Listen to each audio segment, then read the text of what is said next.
Welcome back. पिछले 2 episode में हमने वाटर टू अर्थ एवोल्यूशन और म्यूटेशन पर बात कर ली है। तीसरे एपिसोड में संजय कुमार जी वेस्टिजियल ऑर्गन पर बात कर रहे हैं। सच में आज की वीडियो देखने में आपको बड़ा आनंद आएगा। आज आप देखेंगे कि कैसे घंटे भर की लाइव का एक परिभाषा मात्र से खंडन हो जाता है। इस वीडियो में भी संजय कुमार बाकी वीडियो की तरह रो रहे हैं कि जब भी मैं वेस्टिजियल ऑर्गन वाले मुद्दे पर एवोल्यूशन का खंडन करता हूं, लोग कहते हैं आपको एवोल्यूशन समझ नहीं आता। आज की वीडियो से तो सिद्ध ही हो जाएगा कि एवोल्यूशन का खंडन तो दूर की बात है, आप इस पर कुछ बोलने के योग्य भी नहीं हो। संजय कुमार जी को ये भी शिकायत है कि जो वैज्ञानिक या प्रोफेसर एवोल्यूशन के अगेंस्ट बोलता है उसका बाइकआउट होता है, उसको कहीं काम नहीं दिया जाता। संजय कुमार जी की सहानुभूति डिस्कवरी इंस्टीट्यूट इंटेलिजेंस डिजाइन वालों के साथ ज्यादा है, और हो भी क्यों नहीं, सारा माल तो वही का है। कम से कम वो लोग मेहनत करके कुछ बनाते तो हैं, आपका तो कहना ही क्या। उनका खंडन करने के लिए कुछ पढ़ने की आवश्यकता है, और आपकी बातें एवोल्यूशन पर सुन करके मुझको जोक की तरह लगती है। आप उन वैज्ञानिकों की चिंता मत कीजिए, उन लोगों का खर्चा पानी चल रहा है और कई रियल साइंटिस्ट से अच्छी स्थिति में है। वैसे संजय कुमार को बता दूं कि 98% साइंटिस्ट एवोल्यूशन को सही मानते हैं। 2% में आपके जैसे वेद से विज्ञान निकालने वाले आते हैं। संजय कुमार का वेस्टिजियल ऑर्गन वाला विषय बालू के भीत पर खड़ा है।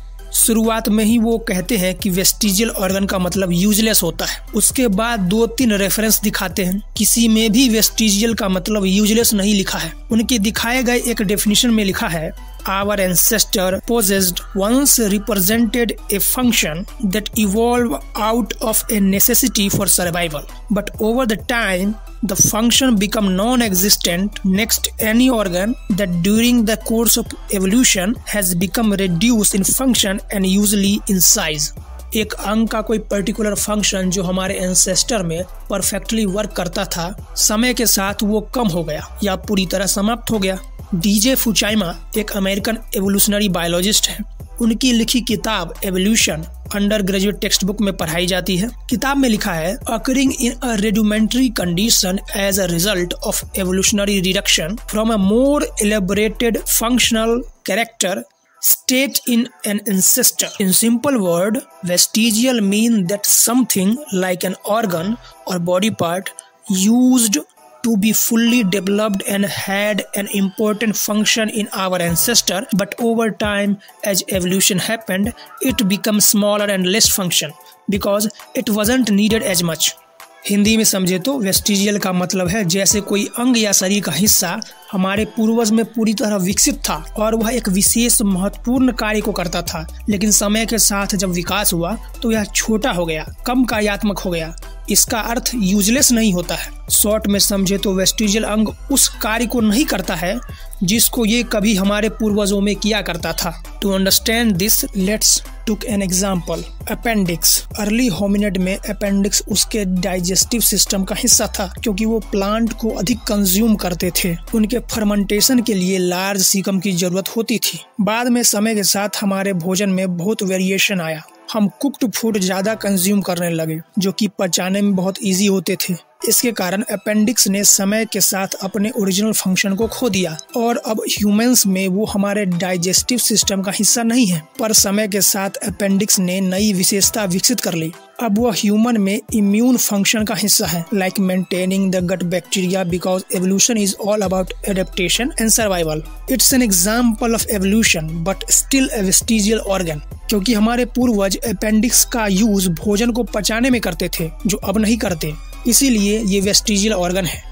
इसको समझना इतना मुश्किल नहीं है। इसको आप यदि ऐसे समझो तो ये आपको सर्कुलर आर्गुमेंट नहीं लगेगा संजय जी। मोहित गौर, जिसको कुछ नहीं आता बस बरबोला है, इसको सर्कुलर आर्गुमेंट बता रहा था। इसको थोड़ा सा और समझने के लिए एक और एग्जांपल लेते हैं। शुतुरमुर्ग का पंख, ये भी एक वेस्टिजियल ऑर्गन है, क्योंकि अब ये पंख का उपयोग करके उड़ नहीं पाते। इनके पूर्वज उड़ा करते थे, पर इसका मतलब ये नहीं कि शुतुरमुर्ग के पंख यूजलेस हैं। वो अपने पंख का प्रयोग चलने या दौड़ते समय बॉडी का बैलेंस बनाने में करते हैं। अपने पंख का उपयोग फीमेल ऑस्ट्रिच को अट्रैक्ट करने के लिए करते हैं। बताओ, जानवर लोग भी करते हैं। बाकी आगे वेस्टिजियल ऑर्गन की कुछ विशेषता बताकर संजय कुमार ने एवोल्यूशन को डिबंक करने का प्रयास किया है। ये बस उनकी एवोल्यूशन के प्रति नासमझी का परिणाम है। एक मजेदार बात हुई जब संजय कुमार मेल निपल के बारे में बता रहे थे। मोहित ने प्रश्न किया कि इसका उपयोग क्या है, उस पर उत्तर सुनिए।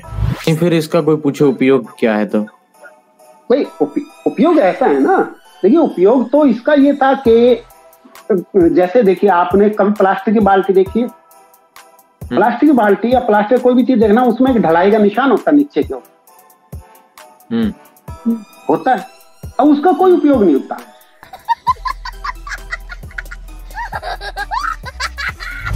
इसी सेक्शन में एक और मजेदार बात हुई। संजय कुमार ये कहते हैं कि 9th वीक के बाद ही एम्ब्रियो में सेक्स डिटर्मिनेशन होता है। मतलब माँ के पेट में एम्ब्रियो 9th वीक रहने के बाद ये निर्धारित होता है कि एम्ब्रियो लड़का होगा या लड़की। जब ह्यूमन एम्ब्रियो 9th वीक का होता है, उस समय तक वो ना लड़का होता ना लड़की होता है। उसके बाद उसमें गर्भ में लिंग निर्धारण होता है। तो ध्यान कीजिए, हमारे ऋषि ने पुंसवन संस्कार क्या है, वो उसी समय होता है, पुंसवन शरीर का उसी समय होता है। परंतु ये जो है, लेकिन डिसाइड तो पहले ही हो जाता है ना, जेंडर तो नहीं होता वो भी कभी मैं ऐसा विषय लगेगा XY क्रोमोसोम वाली थ्योरी भी आधी अधूरी है। लेकिन डिसाइड तो पहले ही हो जाता है ना, जेंडर तो नहीं होता वो भी कभी मैं ऐसा विषय लगेगा XY क्रोमोसोम वाली थ्योरी भी आधी अधूरी है। अच्छा, वो XY क्रोमोसोम वाले में कुछ गड़बड़ है मतलब ऐसे? हाँ। घटिया हरामखोरों, दुराचारियों, व्यभिचारियों। अच्छा, वो सब्जेक्ट अलग हो जाता है, इसलिए वो उसको यहाँ नहीं डिस्कस करते। अगर आपने 8वीं कक्षा तक साइंस पढ़ी होगी तो आपको पता होगा कि लड़का लड़की का निर्धारण फ्यूजन के ठीक बाद हो जाता है। डिपेंड करता है कि उसको कौन सा सेक्स क्रोमोसोम फ्यूज करता है। मेल फीमेल दोनों में 22 ऑटोसोम और एक सेक्स क्रोमोसोम पाए जाते हैं। अगर पेयर XX का बनता है तो लड़की और पेयर XY का बनता है तो लड़का।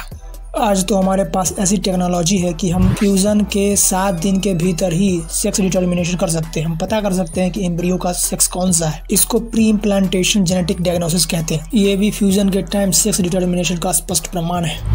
ये हम लोग बहुत पहले पढ़ चुके हैं। वेद पढ़ने से ऐसी ही बुद्धि भ्रष्ट हो जाती है। ऐसे ही नहीं मैं आयुर्वेद को स्यूडो साइंस कहता हूँ। बताओ, जिसको इतना बेसिक लेवल का ज्ञान नहीं है, और ऐसी बात नहीं कि ज्ञान नहीं है, जानबूझकर एस्टेब्लिश साइंस का विरोध कर रहे हैं। ये भी चपटी धरती वाले से कम नहीं है। ह्यूमन में सेक्स डिटर्मिनेशन कैसे होता है ये तो ऐसे स्पष्ट है जैसे धरती सूरज के चारों तरफ चक्कर लगाती है, पत्थर हवा में जाकर धरती पर गिरता है। इस प्रकार के स्पष्ट सिद्ध वैज्ञानिक प्रमाण का संजय कुमार खंडन कर रहे हैं। क्यों? क्योंकि इनके ऋषि पुंसवंश संस्कार किया करते थे। बताओ, पुंसवन संस्कार, आपके ऋषि कुछ किया करते थे, उससे सेक्स डिटर्मिनेशन का क्या लेना देना है? आपके ऋषि पुंसवन संस्कार करेंगे तभी सेक्स डिटर्मिनेशन होगा, नहीं करेंगे तो नहीं होगा। आज तो किसी का पुंसवन संस्कार नहीं होता, फिर भी तो हो जाता है। सैकड़ों हजारों साल पहले शास्त्रों में क्या लिखा गया, उससे आजकल के विज्ञान का क्या लेना देना है? उस हजारों साल पहले लिखे गए शास्त्र से मॉडर्न बायोलॉजी का खंडन कैसे हो सकता है? ये करना तो अत्यंत मूर्खतापूर्ण है। आप खंडन किस बेस पर कर रहे हो? आपके पास क्या प्रमाण है उसका? इसको कॉमेडी नहीं कहे तो क्या कहे? संजय कुमार एक और कहानी बनाते हैं कि हार्ट के चारों तरफ खून की नली होती है जो सामान्य लोगों में सक्रिय नहीं होती, लेकिन रेसलर एथलीट में एक्टिव हो जाती है। इसी तरह हमारे हार्ट में, आपने सुना हुआ, हार्ट में ब्लॉकेज हो जाती है।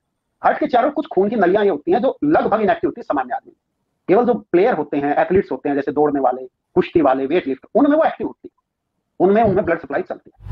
लगता है ये सारा ज्ञान सूडो साइंटिफिक बुक आयुर्वेद से ही लाते हैं, क्योंकि ऐसा कुछ इस यूनिवर्स में तो नहीं होता है। अभी के लिए इतना ही। नमस्कार।